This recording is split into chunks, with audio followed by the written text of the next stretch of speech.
দিদি পেয়ারা। দেখি সোহা, ডিভোর্সের পর সোহা এখানে কি করছে? এরকম করে রাস্তা দাঁড়িয়ে পেয়ারা মাখাবে কি করছে? হ্যাঁ দাদা বলুন, কি লাগবে?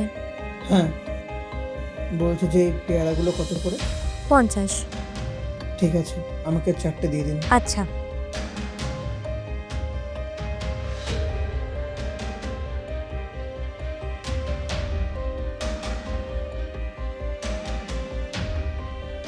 এই নিন ধরুন।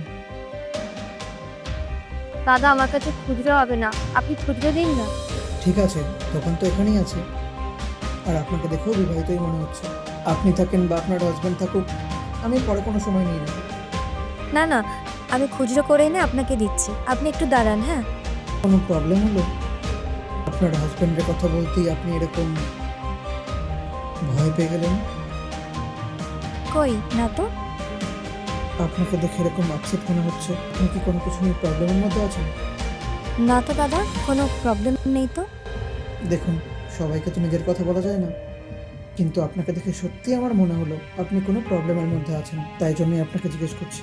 কোনো সমস্যা হলে আমাকে বলতে পারেন আপনি। আসলে আমার হাজব্যান্ড থাকা আর না থাকা সমান। এটা আমার নিজের দোষের জন্যই হয়েছে। আসলে আমি প্রথমে একটা বিয়ে করেছিলাম, সে খুবই ভালো ছিল, কিন্তু তার একটু টাকা পয়সার সমস্যা হয়ে গেছিল, তাই আমি তাকে ছেড়ে চলে এসেছিলাম। তারপর আমি আরও একটা বিয়ে করি, কিন্তু সে আমাকে একদমই বোঝে না, আর সে আমাকে খুব মারধর করত। তাই আমি এখন নিজের ব্যবসা নিজেই করছি, শুধু টাকা পয়সার জন্য, আর কিছুই না দাদা। আপনাকে দেখে একটু আপন মনে হলো, তাই এই কথাগুলো বললাম। আমি যদি আমার আগের হাজব্যান্ডকে একবার পেতাম, আমি খুব খুশি হতাম, আমি পা ধরে ক্ষমা চাইতাম, কিন্তু আর আমাদের কোনোদিনও দেখা হবে না। এটা আমারই দোষে হয়েছে। আপনি কি সত্যিই মন থেকে চান যে সে আপনার সামনে আসুক আর আপনি তার কাছে ক্ষমা চাইবেন? সে আমাকে আর কোনোদিনও ফিরিয়ে নেবে না, কিন্তু একবার তাকে দেখলেও মনে শান্তি পেতাম আমি।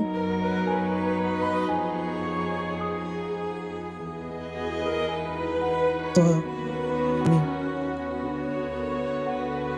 তুমি আমায় ক্ষমা করে দাও, আমি তখন বুঝতে পারিনি যে এরকম হবে আমার সাথে। তুমি আমাকে ক্ষমা করে দাও, আমার অনেক বড় ভুল হয়ে গেছে, সেই ভুলের শাস্তি আমি আজও পাচ্ছি। মানুষ মাত্রই ভুল হয়, কিন্তু আমার মনে তোমার জন্য যে ভালোবাসা ছিল সেটা একই আছে। আমি কখনোই তোমাকে বলতে পারিনি। আমি ঠাকুরের কাছে চাইতাম সবকিছু ঠিক হয়ে যায় আবার। তোমাকে কখনো এরকম সিচুয়েশনে দেখবো কখনো ভাবিনি। কথা বলবো, রাখবে? হ্যাঁ বলো। তোমাকে আবার বিয়ে করতে চাই। তুমি কি বলছো? এত কিছু হওয়ার পর তুমি আমাকে আবার ফিরিয়ে নেবে? তোমাকে ছাড়া আর কাউকে ভালোবাসিনি, অন্য কাউকে ভাবতেও পারবো না। করবে আমাকে, সঙ্গে থাকবো আমরা। চলো আমার সাথে। ঠিক আছে।